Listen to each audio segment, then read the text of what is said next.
Pemirsa, pasca pemilu legislatif, sejumlah partai politik mulai intens menjalin komunikasi politik untuk membangun koalisi menghadapi pilpres yang akan datang. Tidak adanya satu partai pun yang meraih suara 20% menurut versi hitung cepat, diperkirakan membuat tarik ulur peta koalisi akan berlangsung dengan ketat. Ya, pemirsa, kemanakah arah koalisi dari Partai Demokrat yang memperoleh suara 10% menurut versi hitung cepat pada pemilu legislatif yang lalu? Kita akan membahasnya bersama Wakil Ketua Majelis Tinggi Partai Demokrat Marzuki Ali dan pengamat politik dari Carta Politika Arya Fernandes. Pak Marzuki, Mas Arya, terima kasih bergabung bersama kami. Terima kasih semalam. Pak Marzuki, Anda lemes bukan kena suara yang 10% kan? Lagi full kerja terus ya? Kita kerja terus, tidak pernah lemas karena amanah sebagai anggota DPR itu tetap harus kita laksanakan. Ya, untuk koalisi kira-kira Pak, Partai Demokrat sudah punya strategi seperti apa?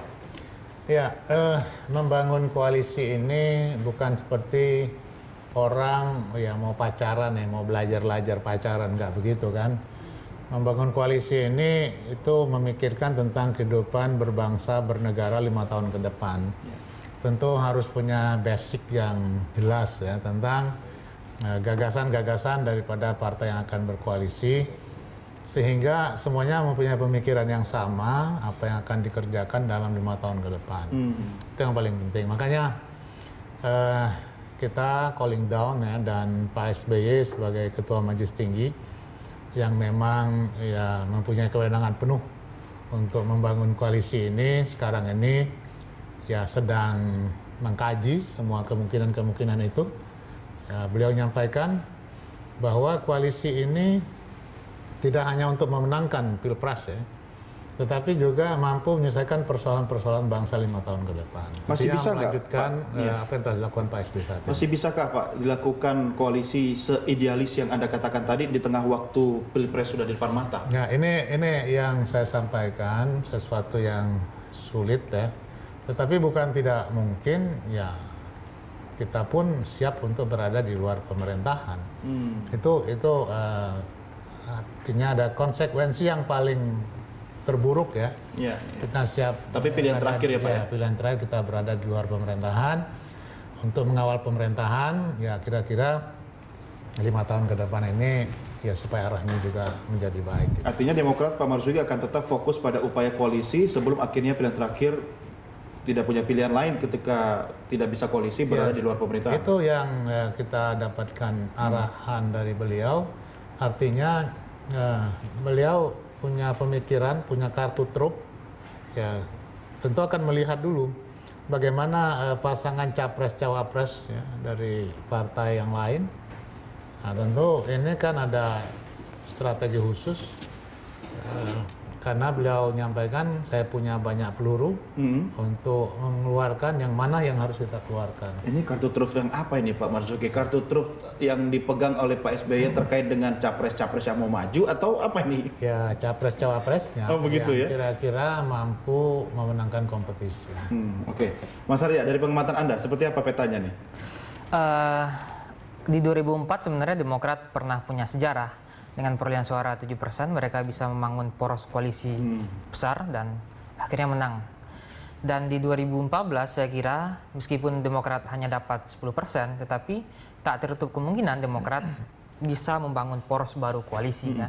10% ini sebenarnya hanya atau luar biasa di tengah kondisi partai yang sedang terpuruk? Saya kira lumayan ya. Lumayan ya? Lumayan untuk artinya partai ini masih bisa eksis ke depan? Nah, kalau kita lihat nanti kan ada merger dari perolehan suara kepada perolehan kursi ya.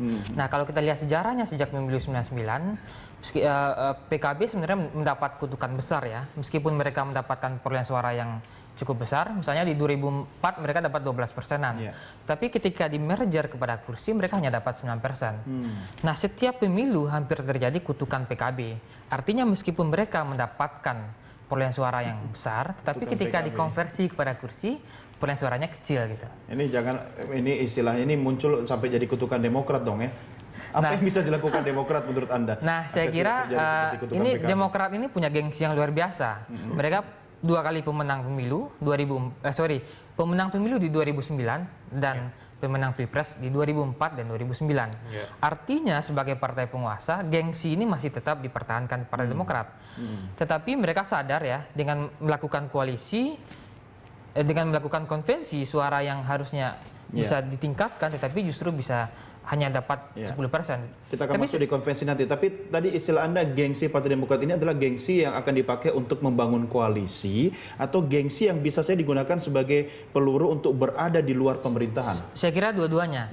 Pertama bisa. gengsi sebagai partai pemenang 2009 dan partai presiden yang memenangkan di 2004 dan 2009, gengsi itu akan dipertahankan.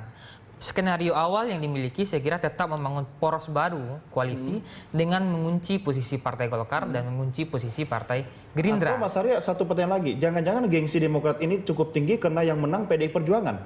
Nah itu juga menjadi celah bagi Partai Demokrat. Yang jawab Pak Marzuki. Benar Pak seperti itu? Ya, dalam politik itu kata orang tidak ada hitam putih ya. Tidak ada musuh abadi dan tidak ada sahabatan abadi. Yang ada tuh kepentingan. Ya.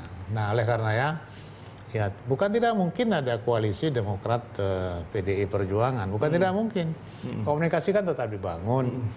Dan itu menurut saya kalau itu terbangun sangat soft ya.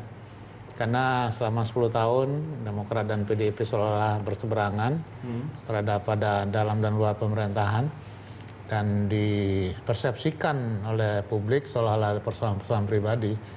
Kalau ini mampu berkoalisi, ini itu persepsi publik atau memang sebenarnya ada persoalan pribadi, Pak? Ya, ini kita tidak tahu yang sebenarnya, tetapi kalau ini terjadi, ini rekonsiliasi yang luar biasa. Kalau Pak SBY-nya mungkin membangun komunikasi ke PDI Perjuangan nggak ada masalah, Pak ya.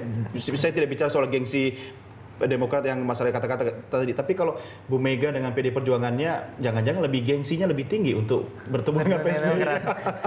Ya kita nggak tahu ya. Ini politik ini mereka kan para tokoh politik yang sudah mumpuni, tentu berpikirnya untuk kepentingan bangsa dan negara. Jadi tidak lagi kepentingan pribadi ya, bicara ego ya, bicara apa tuh ya proud dan lain sebagainya. Saya kira kalau kita yakin ya pemimpin kita ini memikirkan bangsa ke depan lah. Iya, karena bisa saja gengsi pemimpin partai itu sangat memengaruhi peta koalisi ya Mas Arya ya. Nanti kita bahas di segmen berikutnya. Pemirsa tetap bersama kami segera kembali sesaat lagi.